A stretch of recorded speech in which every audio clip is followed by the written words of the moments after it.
On today's show, we're going to preview and give my win total picks for my power-rated teams number 5 through number 1. And that would be Miami, Indiana, Oregon, Notre Dame, and Ohio State for the 2026 college football season. Welcome in. This is Winning Cures Everything. It's a college football podcast, of course. I am your host, Gary Segars, at GaryWCE on all the different socials. This is the Monday, June 15th edition of the show. Today, we are discussing the teams that I have power rated number 5 through number 1 for the 2026 college football season.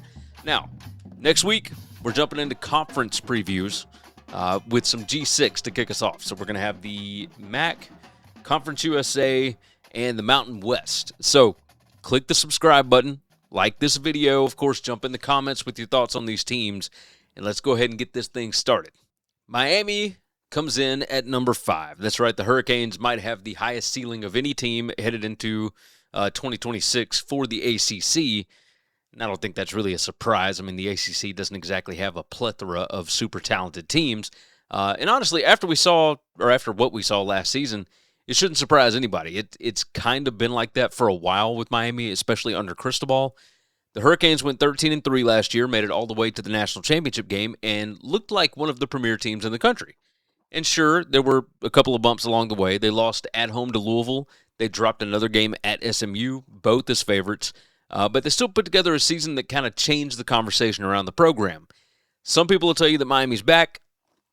Let's pump the brakes on that. They have still not won an ACC championship, but making it to the title game last year, 3 playoff wins, that's a really big deal.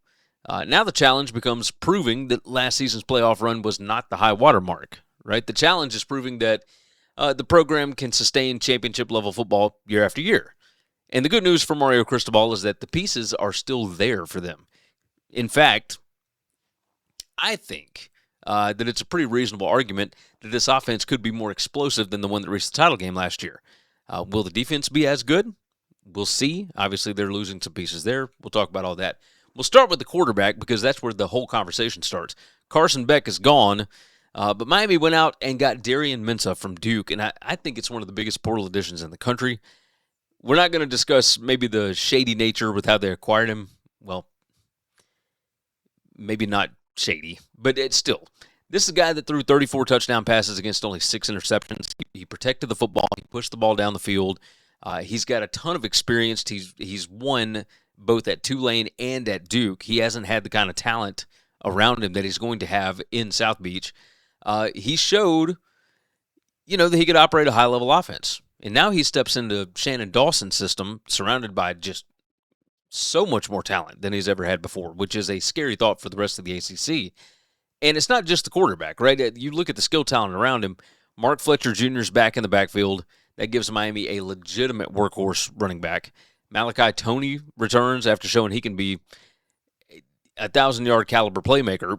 But beyond that, he is just one of the best playmakers in the country. There's a reason he's on the cover of the new college football video game. You had Cooper Barkate from Duke, who was already he was the big receiver from Duke. He was the guy that had the chemistry with Mensah. And now you've suddenly got one of the deepest receiver groups in the conference. You've also got Josh Moore. You got several younger receivers that are ready to carve out roles. So this offense has weapons everywhere. Now, honestly, when I look at the ACC, I'm not sure that there's another offense with this combination of quarterback play, receiver talent, running back, etc. And that's a big reason why I think Miami enters the year as the favorite to win the league. There is one area that deserves a lot of attention, and that is the offensive line. You don't just lose 4 starters up front and shrug it off, right? That is a massive amount of experience that's walking out the door.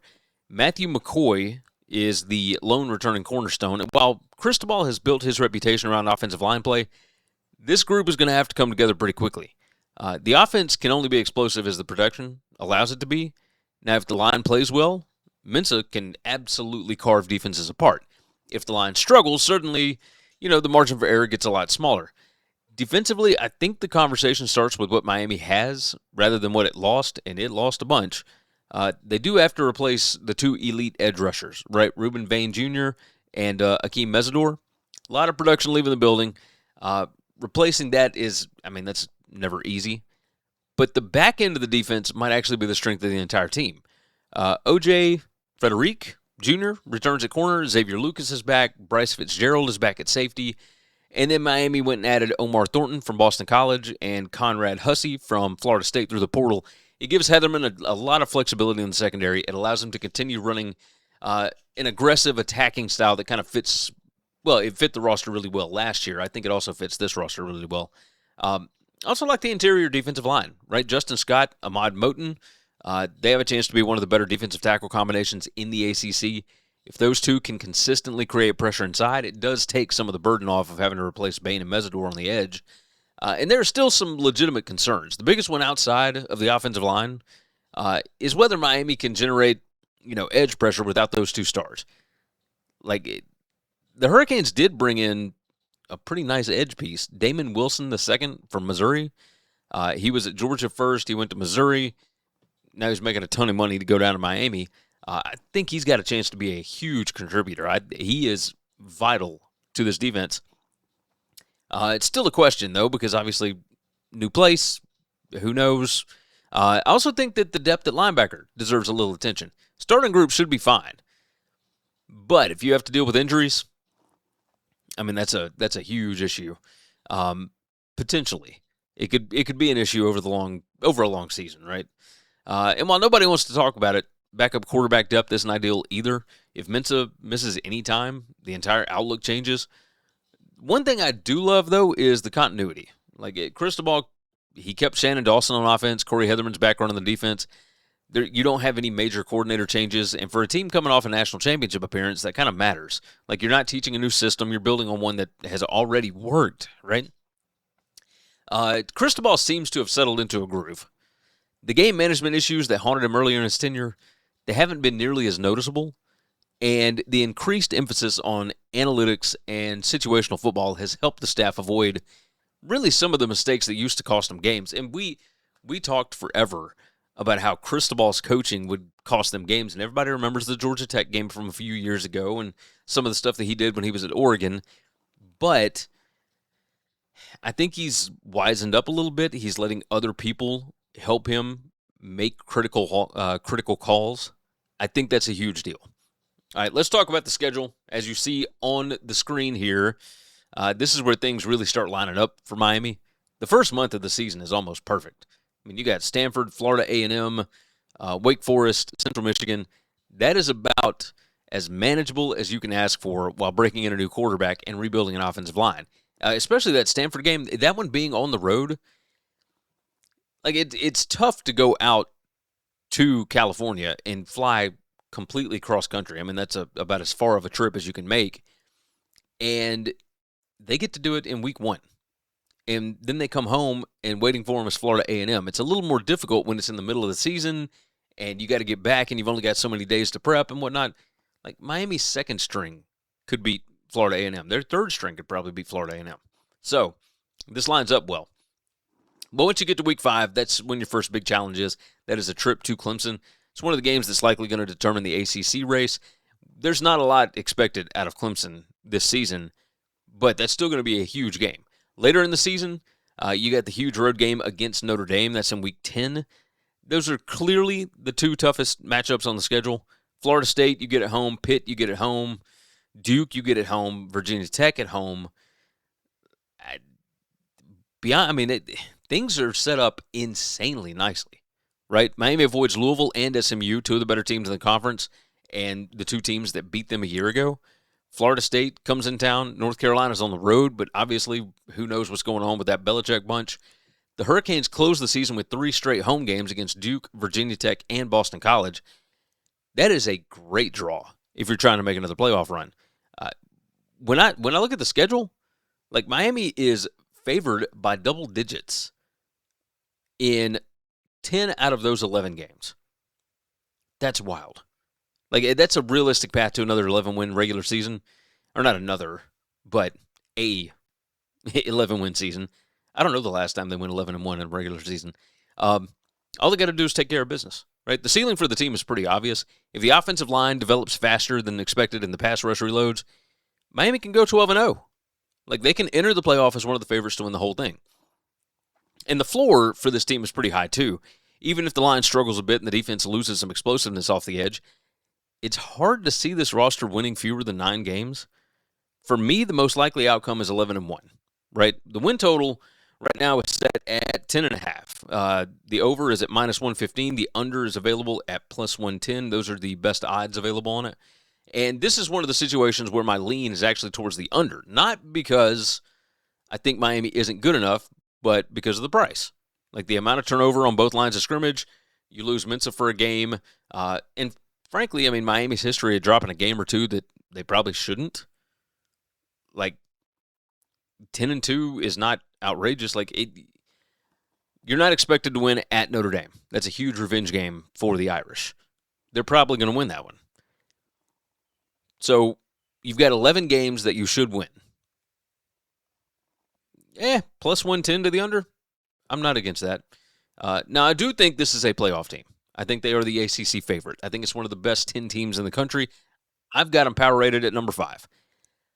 I just think asking any team to clear 10.5 wins when it's replacing 4 offensive linemen and 2 dominant edge rushers is a little dangerous, especially with the lack of quarterback depth. The best way to sum up Miami heading into 2026 is, I think, this.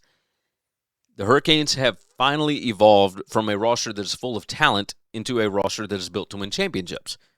And this year might be their best opportunity to take over the ACC and make another run at the CFP. You want extra Winning Cures Everything content and a way to support the show directly? Head over to buymeacoffee.com/winningcures and become part of the community today. I don't know if we have all fully wrapped our heads around what Indiana has become, right? Like it's still a bit shocking to think about. A couple of years ago, this was the best story in college football. They came out of nowhere, shocked everybody. People kept waiting for the magic to wear off. Last year, they make a playoff appearance. They have to replace the quarterback, but they return a lot of pieces, and I think the win total was 8.5. They were +900 just to make the Big Ten championship game. At one point, what was it? They were 200-1 to win the national championship. I mean, everybody was expecting it to just drop back down. They followed that up by going 16-0 and winning the national championship. Like, I think at this point we can stop calling it a fluke. It's not a Cinderella run. You just have to acknowledge that Curt Cignetti has built one of the best programs in the country in 2 years.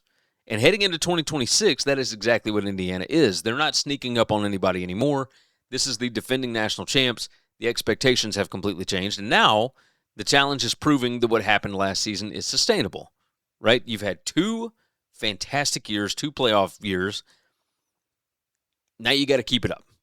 The good news for Indiana fans is that almost everything about the program screams sustainability. The coaching staff is still intact. The culture is established. The systems on both sides of the ball are proven.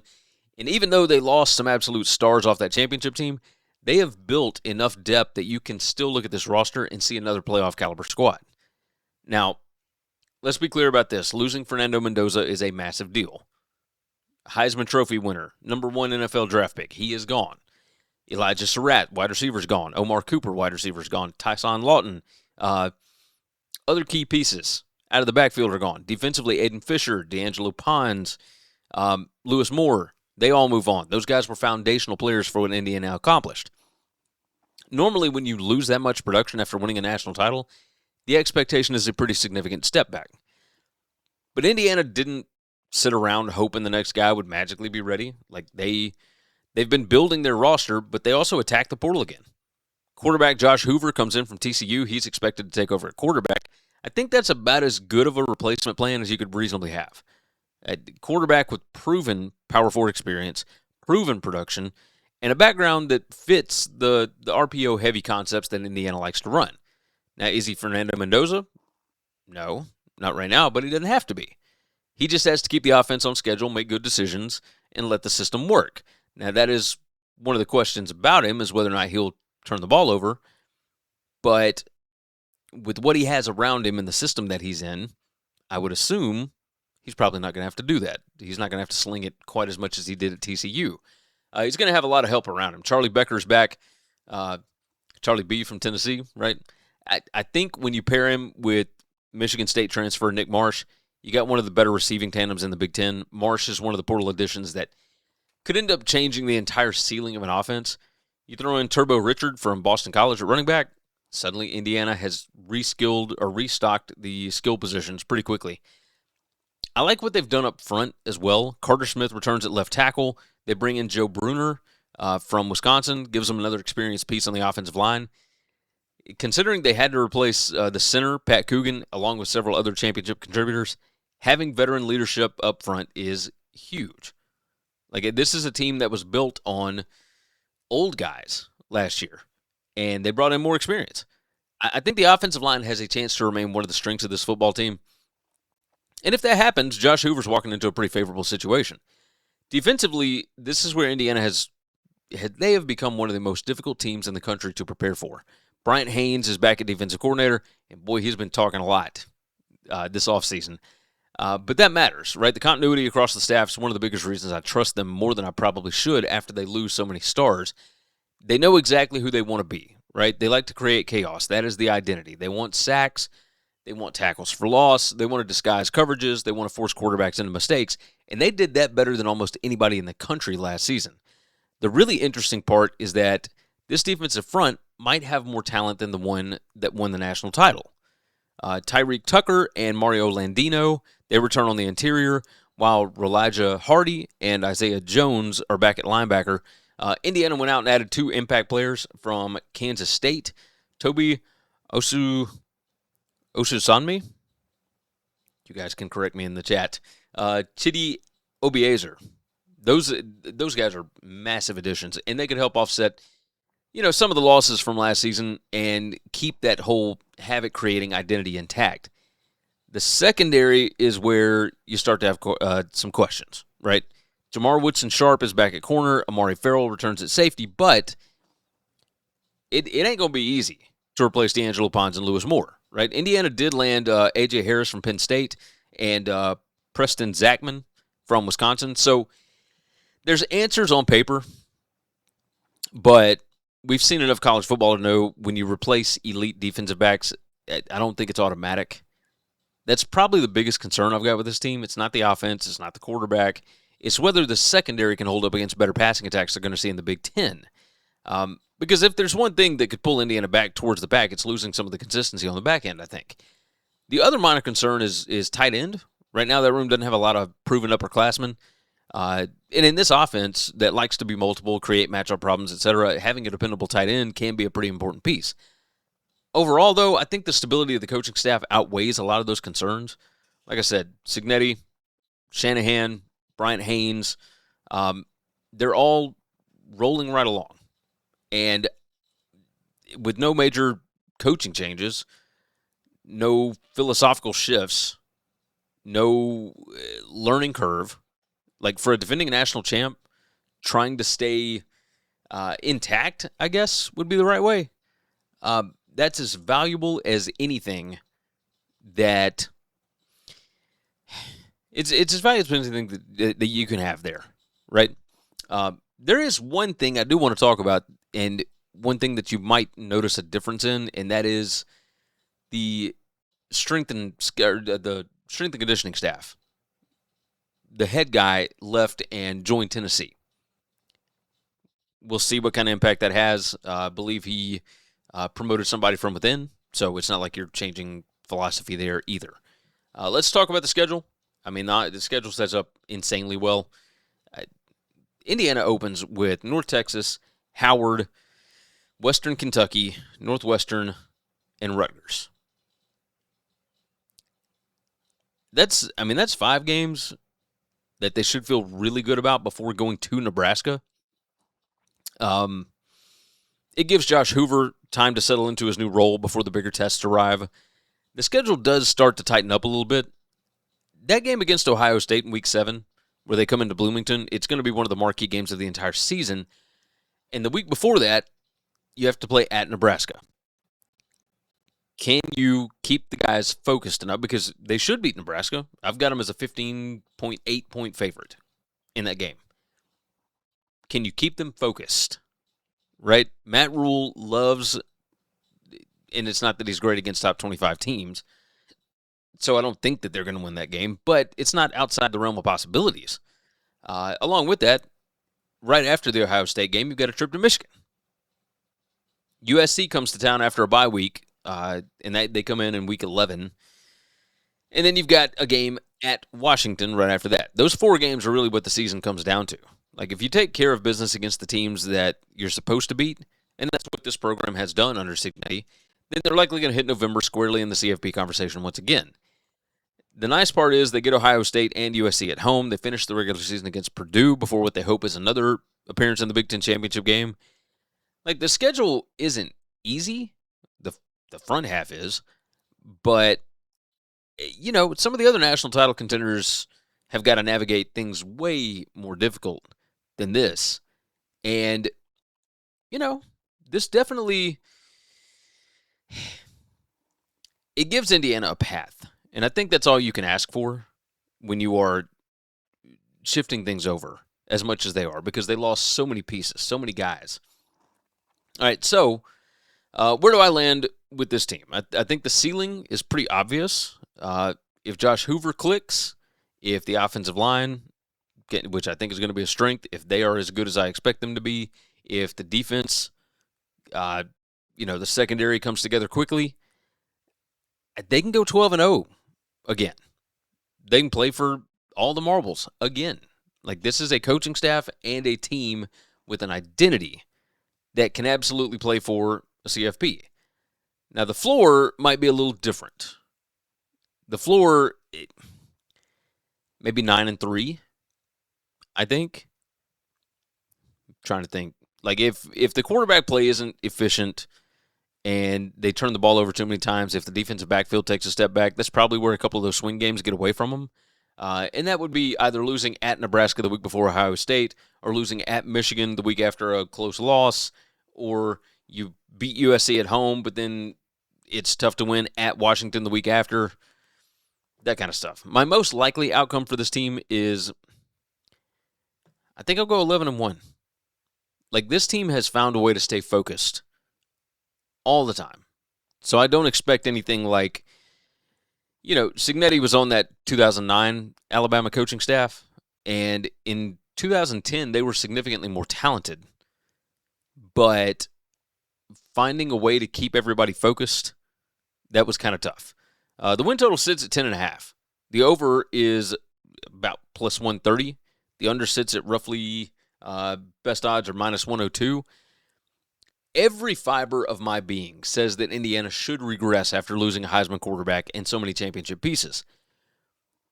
But when you go game by game, I keep landing on this same conclusion, right? The non-conference schedule is insanely manageable. And outside of Ohio State, Indiana might legitimately be the better team in almost every matchup that they play. 11-1 feels like the most likely for me. So that's the direction that I'm going to go.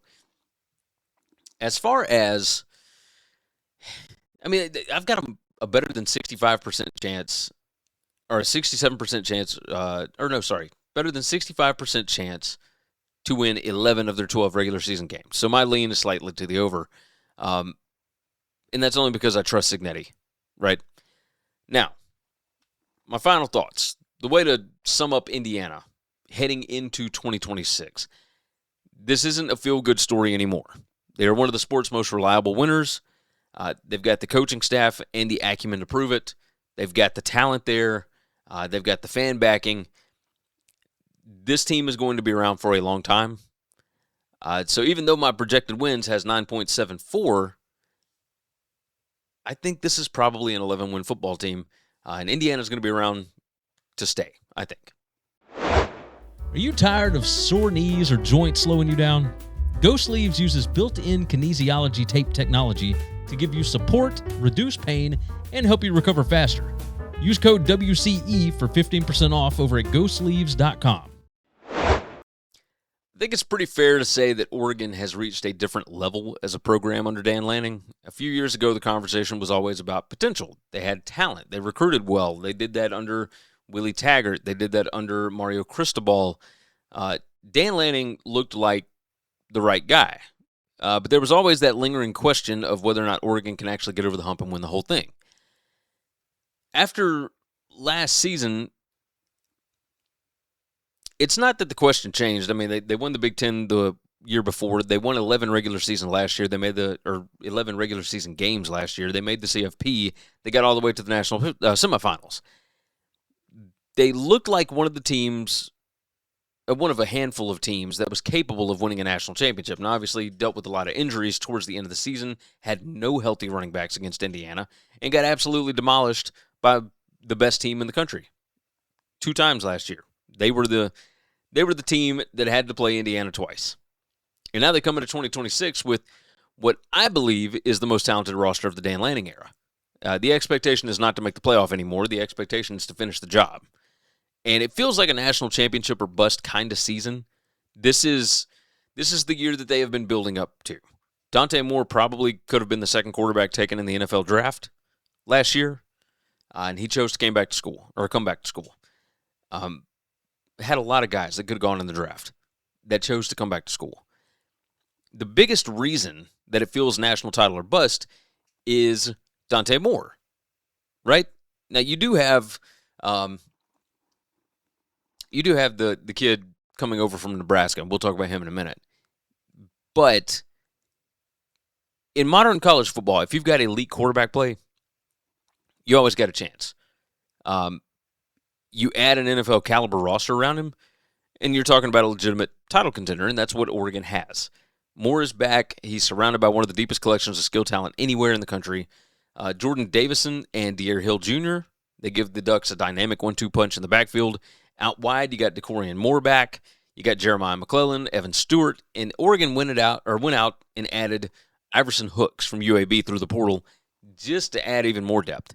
You start looking across the offense, there really isn't an obvious weakness at the skill positions. They got speed, they got size, they got explosiveness, and they've got a quarterback who is capable of taking advantage of all of it if he takes that next step up. The only thing standing between this offense and being one of the nation's best is the offensive line, and I think that's probably the biggest question on the roster. The Ducks lost multiple starting offensive linemen, and while they do return Iapani Leilua, you guys correct me in the chat. I am terrible at this. They lost him at center, they get him back at center. You still got a lot of experience walking out the door. Like if you're trying to compete for a national championship, you don't just replace veteran offensive linemen overnight.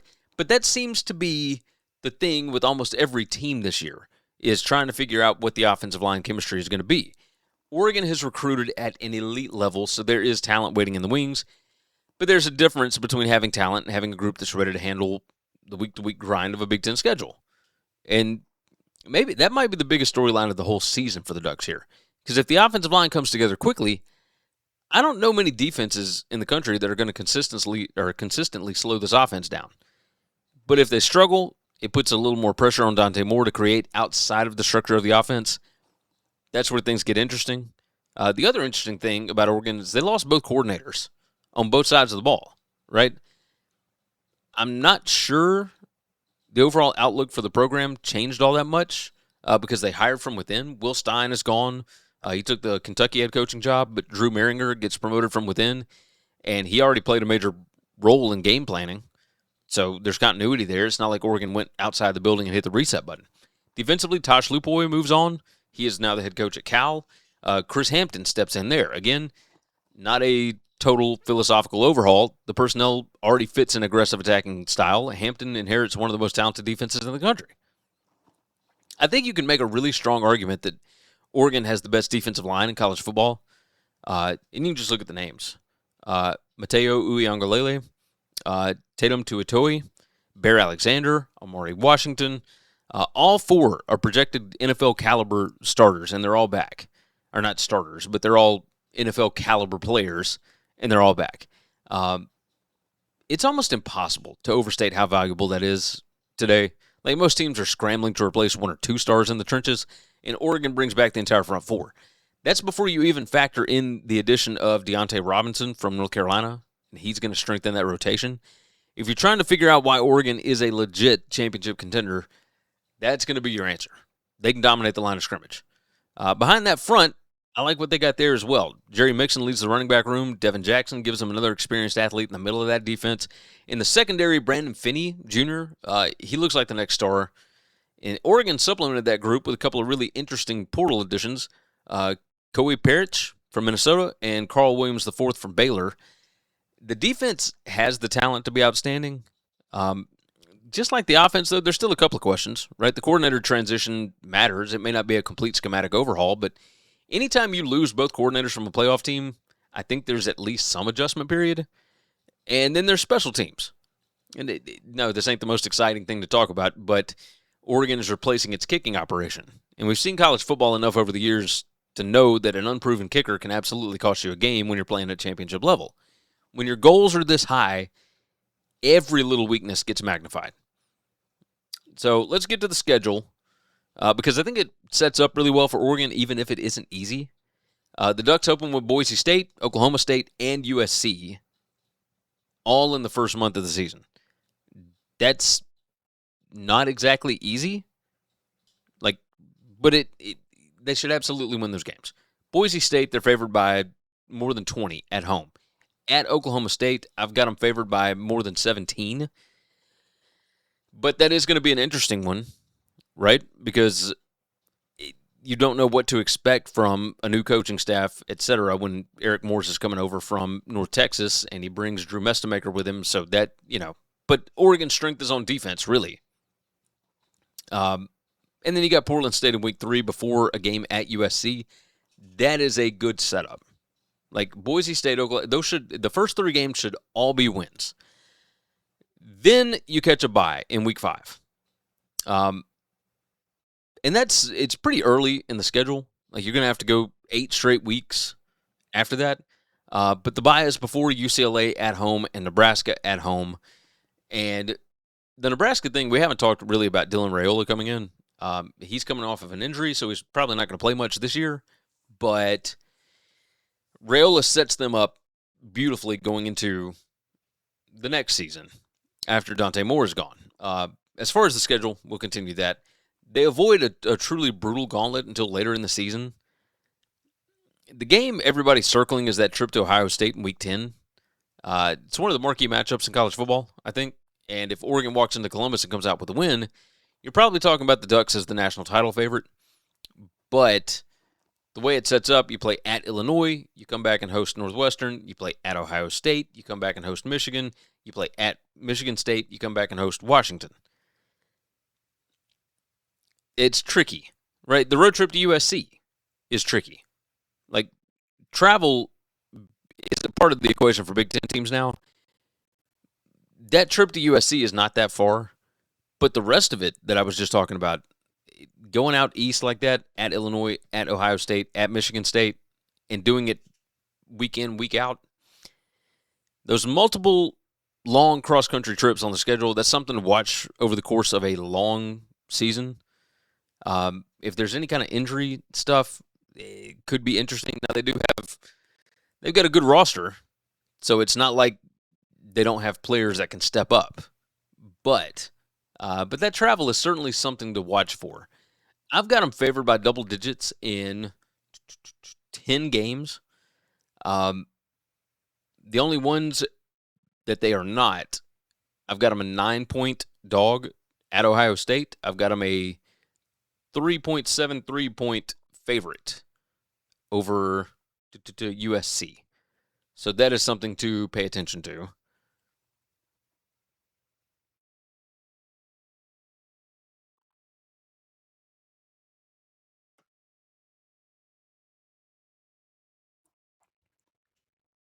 Now, the good news is they don't have to play Indiana, and they get Michigan and Washington at home. I think those are advantages, obviously the travel notwithstanding. But when you look at the schedule as a whole, I think Oregon has enough room to lose one game, maybe even 2, and still be right in the middle of the college football playoff conversation. And that's what makes the team so dangerous, because the ceiling is obvious. If the offensive line develops quickly and the coordinator changes are as seamless as I expect, this team can go 12-0. They can win the Big Ten. They can earn the top seed in the playoff. They can compete for the first national championship in program history. And the floor is still incredibly high. Even if the offensive line takes longer than expected or they stumble in 1 or 2 of those difficult road games, it's hard to see this roster winning fewer than 9 games. So my most likely outcome here is 11-1. The win total is set at 10.5. The over is plus 115. The under is minus 120. And I do like the over. The value, I think, is on that plus money number. And when I stack Oregon up against the rest of the country, I see a team that returns his starting quarterback, brings back some elite skill talent, and might have the best defensive front in college football. You toss in the fact that this group feels like it left something on the table after reaching a semifinal a year ago, and it's a roster that's going to be playing with a little bit of an edge.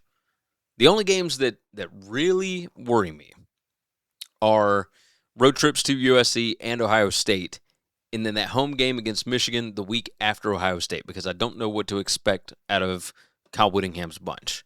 But Kyle Whittingham had Oregon's number for a few years in the Pac-12. Outside of that, I think Oregon's better than everybody else that they line up against.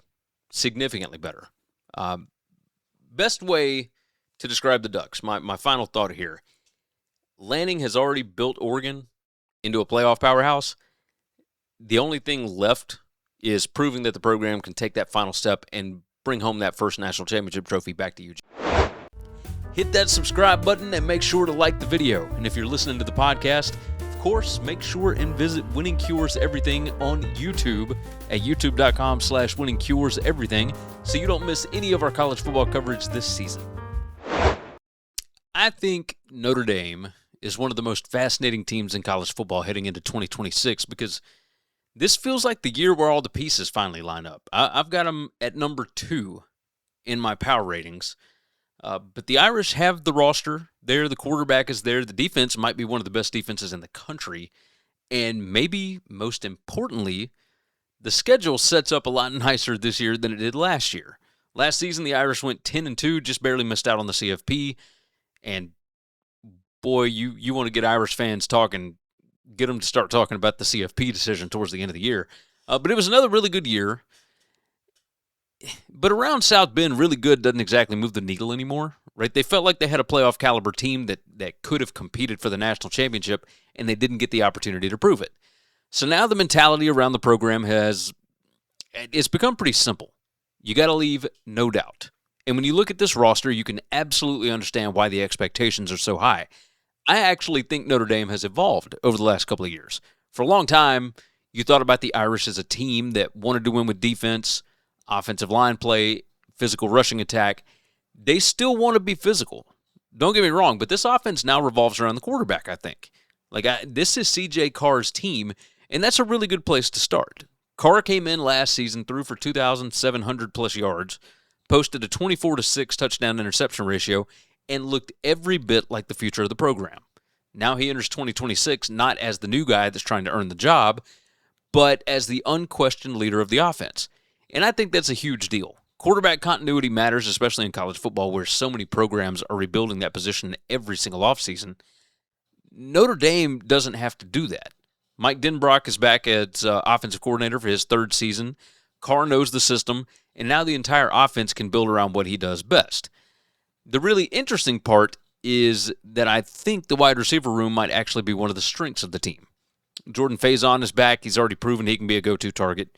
Jaden Greathouse returns. Micah Gilbert is back. And then Notre Dame went to the portal, grabbed Mylan Graham and Quincy Porter from Ohio State. That is a pretty impressive collection of talent. There's speed there, there's size, there's depth. And if Carr takes another step forward, this could be a passing game that could be one of the better units in the country. The offensive line should obviously help with that too. Will Black returns at left tackle. Anthony Knapp is back. And despite losing a few pieces, it's a group that still brings back some pretty good experience. I don't know that it'll be the dominant offensive line Notre Dame has had in some seasons, but it should still be good enough to keep the offense balanced and allow Carr to operate comfortably. Now, there is one glaring question on offense, and that's how do you replace Jeremiah Love and Jadarian Price? That's not a small issue. Those two guys were the engine of the running game. Replacing that kind of production is not easy. And if the ground game takes a noticeable step back, then all of a sudden you're asking C.J. Carr to carry more of the load. And can he do that? Maybe. I think in today's football, it's a little bit easier to replace running backs. That's not to say that you don't have game changers sometimes, and that's certainly what they had. But, I think Notre Dame would much rather maintain the balance that made them so effective a year ago. And that's really the biggest concern on offense. The quarterback situation is solid. The receiver room's deep. The offensive line has experience. It's just whether they can generate close to the same production in the backfield without two major stars. Defensively, this team has a chance to be absolutely loaded. I think the secondary may be the best position group on the entire roster. Leonard Moore looks like an All-American caliber corner. You got Aiden Schuler back at safety. Bronte Jones, he returns. That group has experience. They've got talent, and they've got plenty of playmaking ability. Talk, Gary, to completely change games. You look at the linebacker room. Drake Brown is back. Kingston Viliamu Asa returns. I mean, those are veteran guys. They understand the system. They give Chris Ash's defense a really high floor. And that was a question early last year with Chris Ash's defense, but they got things righted. Remember, Marcus Freeman is still the defensive guru there. He's the guy. And Chris Ash is running what he wants, what Marcus Freeman wants him to run. So, I think the defense is fine. While Notre Dame did lose some veteran contributors, they attacked the portal. They reinforced the defensive front. Francis Brewu comes in from Pitt. Tion Gray arrives from Oregon. Keon Keeley came in from Alabama. All talented additions that should help offset some of the departures from, recent playoff teams. The defense finished 10th nationally in scoring defense last season. I don't think it's crazy to believe they could be just as good or maybe even a little better this year, especially against this schedule. The only real concerns I have revolve around health and maybe offensive explosiveness, but I feel like that's been a thing in South Bend for years and years. There's already some questions surrounding key pieces like Charles Jagasa, Jaden Greathouse, Kingston Viliamu Asa, right? If those guys stay healthy, Notre Dame's got enough depth to compete with anybody, but if injuries start piling up, especially on offense, the margin for error shrinks pretty quickly. I also think that it's fair to wonder whether there's a true elite game breaker outside of Jordan Faison, right? They've got a lot of really good receivers. They brought in talent through the portal, but when you're talking about winning a national championship, you kind of need somebody that can completely take over a game. And maybe that's Greathouse. Maybe it's one of the Ohio State transfers. Maybe it's Micah Gilbert, but it's still a question right now. From a coaching standpoint, I love where Notre Dame is right now. Denbrock enters year 3. He's running the offense. That means both he and C.J. Carr should be operating at a much higher comfort level. Chris Ash is back for his second season on defense. And last year was his first in a defensive coordinator role in, 5 years? So another year under the belt. I think we're going to be good there. The one noticeable loss is the cornerbacks coach, and that's Mike Mickens. He did an incredible job developing talent there in the secondary, and that's not an insignificant loss. But when you look at the players returning in the room, I think Notre Dame has enough talent to remain one of the nation's elite passing defenses. Let's talk about what might be the biggest advantage this team has, and that's the schedule. Honestly, national title contender, this is about as favorable as you can reasonably ask for, right? The first 6 opponents all come into the year with pretty modest expectations, and that's maybe putting it mildly. That gives Notre Dame a chance to build some confidence, develop chemistry, let C.J. Carr settle into this role as the unquestioned leader before the games really start to matter, which is way different than last year when C.J. Carr was a first-time starter and he had to play at Miami and he had to play Texas A&M. I mean, it was rough early.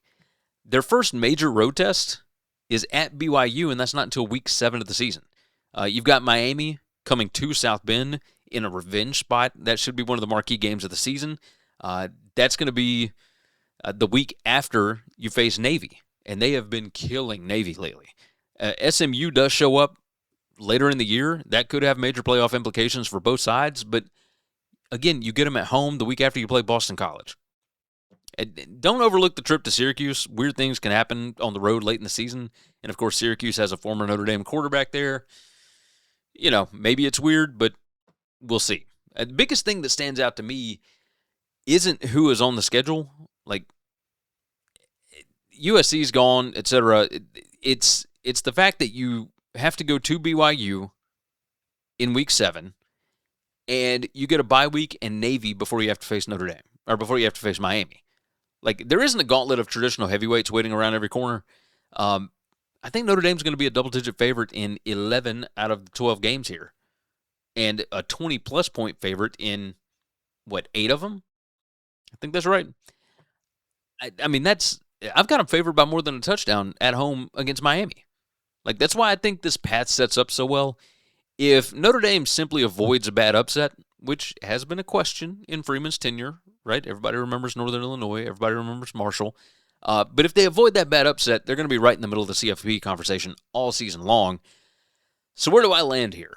I think the ceiling is obvious. Like, if Card develops into a legit Heisman contender and the defense remains one of the nation's best, this team can go 12-0. They'll earn a top 4 seed in the playoff. It'll be great. The floor is probably 9-3, and that's, I mean, everything would have to go wrong for them to hit 9-3. The running game falls off without Love and Price. Injuries hit some of those key offensive pieces. Defense doesn't gel. Something happens there. You deal with injuries. Maybe they drop a couple of games that they probably shouldn't. My most likely outcome is 11-1. The win total sits at 11.5. The over pays plus 172, and the under is carrying some pretty heavy juice at minus 200. And I lean to the over. I mean, should we be expecting teams to go 12-0? No. But when you've got a schedule that sets up this favorably with a team that returns this much and has this much talent, yeah, I like the over. Part of that's the schedule. Part of that's the price. A huge part of it, I really think this is at most a 2 or 3 game schedule, and the difficult games are spaced out well enough that Notre Dame should have time to recover and adjust throughout the season. The roster is good enough to go undefeated. The quarterback is good enough to go undefeated. The defense is absolutely good enough. I mean, this would be a 22-game winning streak if they go 12-0. So we'll see. The best way to sum up Notre Dame heading into this 2026 season: the Irish finally have both the roster and the path to make a pretty serious playoff run. The only question left is whether C.J. Carr can turn them from a really good team into like a true national championship threat. And, I mean, Freeman's already gotten them to the title game once. At this point, I'm starting to have a lot of faith in that coaching staff. Shirts, hoodies, hats, and more. The latest WCE merch is now available. Support and rep your favorite college football show today. Just visit winningcureseverything.com/store. If you can't watch the show live, no problem. Subscribe to the Winning Cures Everything audio podcast and never miss an episode. Of course, make sure that you leave a 5-star review, and don't forget, it's available everywhere you get podcasts. Let's talk about Ohio State, because this is one of those teams where the expectations never really change. Like, it doesn't matter who leaves for the NFL, who transfers out, how many assistant coaches move around. The standard in Columbus is pretty simple, right? Beat Michigan, win the Big Ten, compete for a national championship.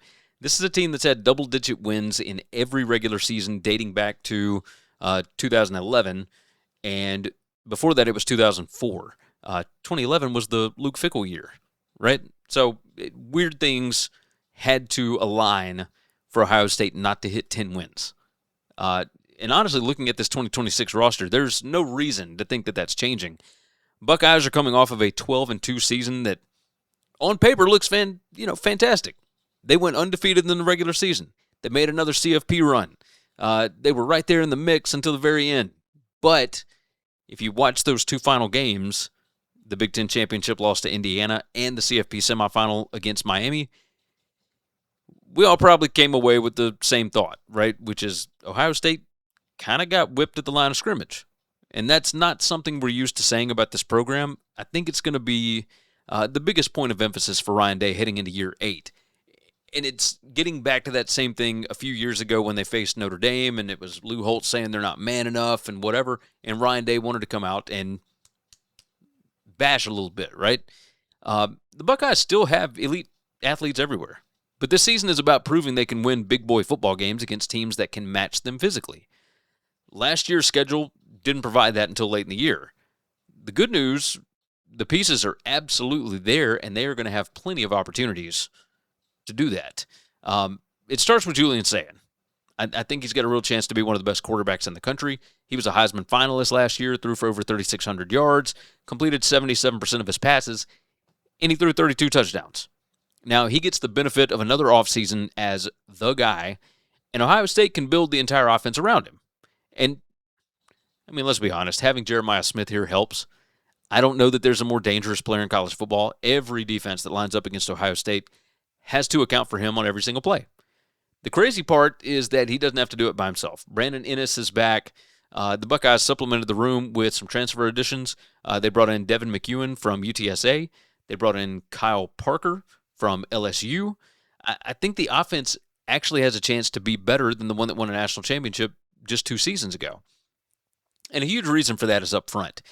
You got 4 starters returning on the offensive line. They bring back 91 career starts back to Columbus. Carson Hinsman anchors things at center. Austin Sireveld is back at left tackle. And there's finally some real continuity in a position group that's kind of shuffled around over the last few years. And, I'm sure that sounds a little contradictory, right? You're probably thinking, if the offensive line is so good, how'd they get pushed around by Indiana and Miami? And that's a fair point. It's honestly one of the biggest questions facing the team. Returning experience is great, but eventually you got to prove it against elite defensive fronts. Ohio State has to be better in short yardage situations, better in the red zone, better at imposing its will when everybody in the stadium knows that it's going to be running the football. And that's part of the reason why I think the biggest offseason addition might actually be on the coaching staff. Arthur Smith comes over from the NFL to take over as offensive coordinator. That allows Ryan Day to step back into more of a CEO role like he had when Chip Kelly was there.